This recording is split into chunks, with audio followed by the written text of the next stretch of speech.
ખિલાફ નથી, એવા કોઈ કારણ નથી, પરંતુ આ ખુદશાહીથી સરમુખત્યારી ઢબે બંધારણીય સંસ્થાને કબજામાં બાનમાં લઈને ભારતીય જનતા પાર્ટીની આ ટોળકી ગુજરાતના લોકોનો મતાધિકાર છીનવી રહી છે.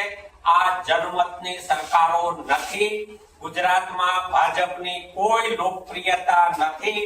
ભ્રષ્ટાચાર, ભય અને ભૂખથી ખરડાઈ ગયેલા ભાજપ ગુજરાતમાં ભારતીય જનતા પાર્ટી સૌથી વધારે તિરસ્કૃત પાર્ટી આજના દિવસે છે, અને છતાં એ સત્તામાં આવે છે કારણ બોગસ મતદારો છે.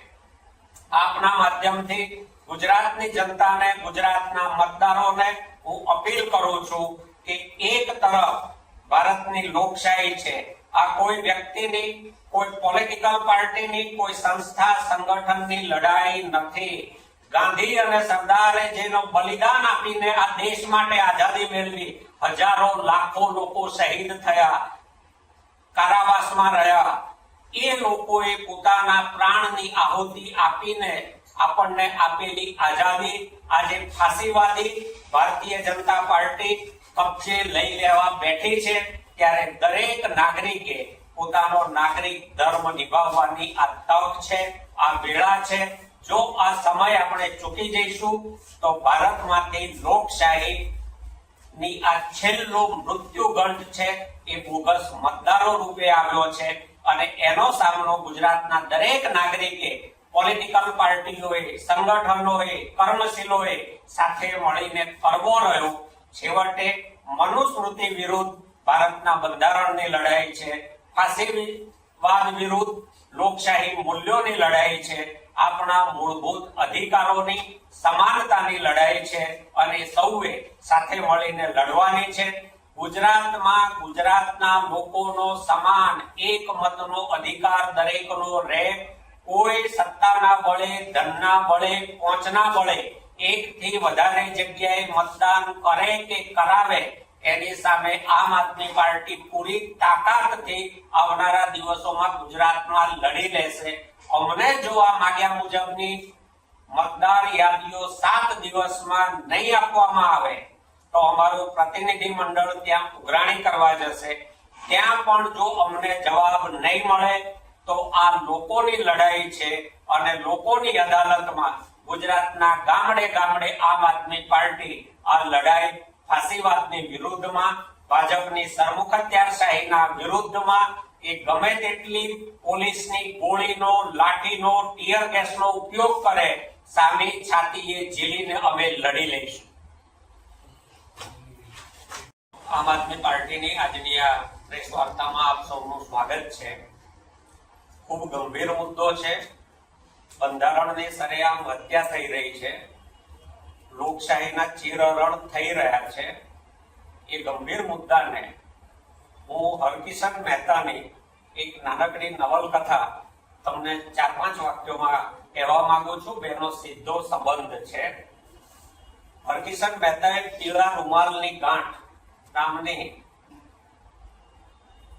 એક નવલકથા અમીર અલીની લખી હતી. 1800 થી 1825 નો ગાળો ભારતમાં ઠગ ટોળકીઓનું ખૂબ વ્યાપ વધેલો હતો. એ મોભાદાર લોકો હતા, ધાર્મિક હોવાનો દેખાવ કરતા હતા, યાત્રા સંઘો કાઢતા, અને જે ખરેખર ધાર્મિક લોકો યાત્રા સંઘો લઈને નીકળ્યા હોય એમની સાથે મળીને રાત્રે સત્સંગમાં મોડે સુધી જગાડ્યા પછી જ્યારે એમની આંખો ઘેરાય ત્યારે સરદારના ઈશારે પીળા રૂમાલની ગાંઠ દરેક યાત્રિકના ગળા ફરતે બેસી દેતા, એમની હત્યા કરતા, લાશો દાટી દેતા, અને બધો જ માલ સામાન સીધા સહિત લૂંટી અને રાતના અંધારામાં અદ્રશ્ય થઈ જતા હતા. એ પીળા રૂમાલની ગાંઠની વાર્તા આજે ભારતીય લોકશાહીમાં વાસ્તવિક રીતે જાણે કે અમલમાં આવી રહી હોય એવો દેશમાં દ્રશ્ય ઉભો થયો છે.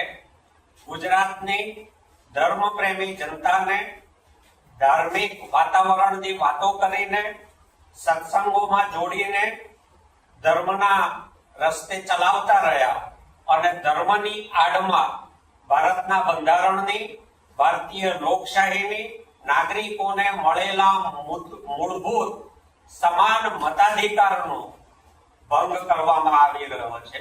લોકશાહીનું ચીરહરણ ગુજરાતમાં 3 વખત થયું છે એ આમ આદમી પાર્ટી આજે ખુલીને મીડિયાના માધ્યમથી ગુજરાતની જનતાના ધ્યાનમાં મૂકવા માંગે છે.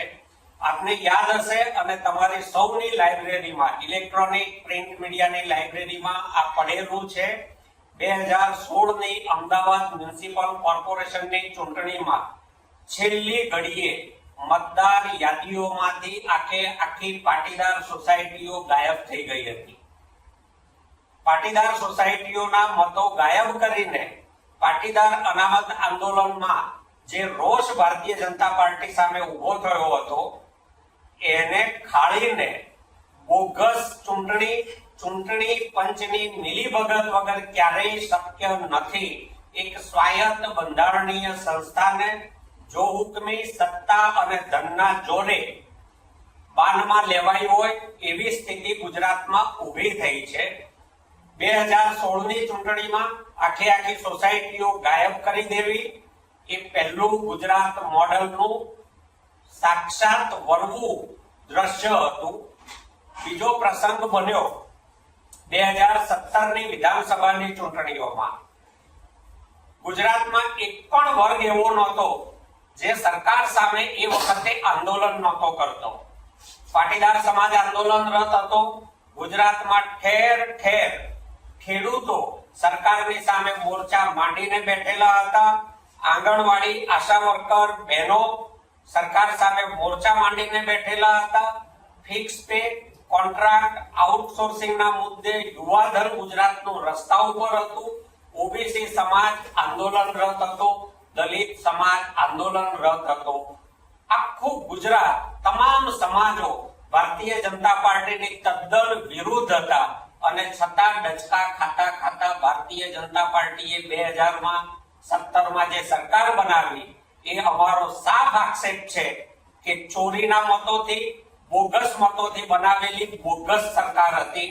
2022માં પણ આ જ ઘટનાનું પુનરાવર્તન થયાનું દેખાય છે. આના પુરાવા મેળવવા અને ગુજરાતના લોકોની સામે મૂકવા માટે ત્યારે જ શક્ય બને જ્યારે ચૂંટણી પંચ અમે માગ્યા મુજબની મતદાર યાદીઓ અમને ડિજિટલ ફોર્મેટમાં આપે. આજે ગુજરાતના ચૂંટણી પંચને એક પત્ર લખીને અમે માંગણી કરીએ છીએ. પત્ર ઈમેલથી મોકલી દીધો છે. ફિઝિકલ ડિલિવરી એમને કરી દઈશું. અમે 3 વસ્તુ ગુજરાતના ચૂંટણી પંચ પાસે માંગીએ છીએ. 2016 ની અમદાવાદ મ્યુનિસિપલ કોર્પોરેશનમાં ઉપયોગમાં લેવાયેલી મતદાર યાદીની ડિજિટલ એક્સેલ ફોર્મેટમાં અમને મતદાર યાદી આપવામાં આવે. બીજી યાદી 2017 ની ચૂંટણીમાં ઉપયોગમાં લેવાયેલી મતદાર યાદી ડિજિટલમાં એક્સેલ ફોર્મેટમાં આપવામાં આવે અને 2022માં ઉપયોગમાં લેવાયેલી મતદાર યાદી ડિજિટલ એક્સેલ ફોર્મેટમાં અમને આપવામાં આવે. આ એક્સેલ ફોર્મેટમાં આપવાના કદાચ ચૂંટણી પંચ પાસે પૈસા ના હોય એમના આકા ચોરીની સરકાર બનાવીને સત્તામાં બેઠેલું ભાજપ જો એ ગ્રાન્ટ મંજૂર ન કરે તો આમ આદમી પાર્ટી એનો ખર્ચ આપશે. પણ આ 3 યાદીઓ એક્સેલ ફોર્મેટમાં જોઈએ છે. આ એટલા માટે જોઈએ છે કે ગુજરાતમાં 2017, 2022 અને એ પહેલા ખૂબ મોટા પ્રમાણમાં બોગસ મતદારો નોંધાયાની ગામે ગામથી ફરિયાદો મળતી હતી. પરંતુ ફિઝિકલ પીડીએફ ફાઇલોને કમ્પેર કરવી, આખા થોકડા ચકાસવા અને એમાંથી ડુપ્લિકેશન શોધવું એ ઘાસની ગંજીમાંથી સોય શોધવા બરાબરનું કામ છે. જો ટેકનોલોજીના આ સમયમાં ડિજિટલ એક્સેલ ફોર્મેટમાં આ ફાઇલો અમને આપવામાં આવે તો હવે ચૂંટણી પંચને બાંયધરી આપીએ છીએ કે એમાં વિધાનસભા દીઠ અંદાજે 8 થી 12,000 જેટલા નોંધાયેલા બોગસ વોટ અમે શોધીને આપીશું. ગુજરાતમાં પ્રમાણમાં નાનું રાજ્ય હોવા છતાં લાંબા ફેઝમાં ચૂંટણી એટલા માટે કરવામાં આવવાની શંકા છે કે મતદારોને એક જગ્યાએથી બીજી જગ્યાએ ભાજપ સરળતાથી ખસેડી શકે, ટ્રાન્સપોર્ટેશન કરી શકે એટલા માટે લાંબા ફેઝ ગુજરાતમાં કરવામાં આવે છે.